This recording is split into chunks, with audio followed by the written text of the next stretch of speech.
তারিখে বাবরি মসজিদের ভিত্তি স্থাপন করার পর 6 দিনের মাথায় শুক্রবারে যেভাবে মানুষ আবেগপ্রবণ হয়ে ওখানে এসেছিলেন বা জুম্মা পড়েছেন, তারপরের জুম্মা গত 2 দিন আগে হয়েছিল, সেটাতেও যেভাবে পুরুষরা তো নামাজ পড়েন, মহিলারাও যেভাবে চলে আসছেন বিভিন্ন জায়গা থেকে, আমি তো কাউকে নিষেধ করতে পারছি না, কিন্তু দুটো জুম্মাতেই ডবল করে মানে নামাজ পড়তে হয়েছে। কারণ সিঙ্গেলে এত জায়গা থাকা সত্ত্বেও জায়গা মানুষ ধরেনি বা নামাজ পড়তে পারেনি, তাই দুটো জামাত করতে হয়েছে।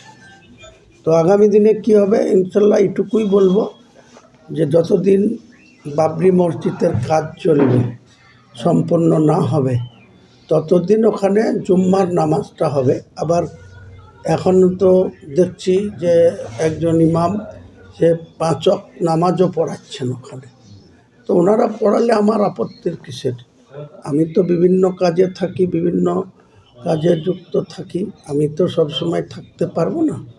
আমাকে বিভিন্ন কাজে, রাজনৈতিক কাজে, বিভিন্ন নিজের ব্যবসার কাজে আমাকে অন্য জায়গায় থাকতে হবে। যাদের উপরে দায়িত্ব, আরও বেশি করে দায়িত্ব প্রসারিত করব, আরও বেশি করে ইমাম সমাজের লোকদেরকে, যারা 5 ওয়াক্ত নামাজ পড়ান বা পড়েন, তাদেরকে আরও বেশি করে একটা শক্তপোক্ত বড় ধরনের একটা কমিটি করে দেব। নিশ্চয়ই দূর দূরান্ত থেকে যেসব মানুষ আবেগে আসছেন, বাবরি মসজিদের টানে আসছেন, তাদের যাতে কোনো অসুবিধা না হয় সেটা দেখব।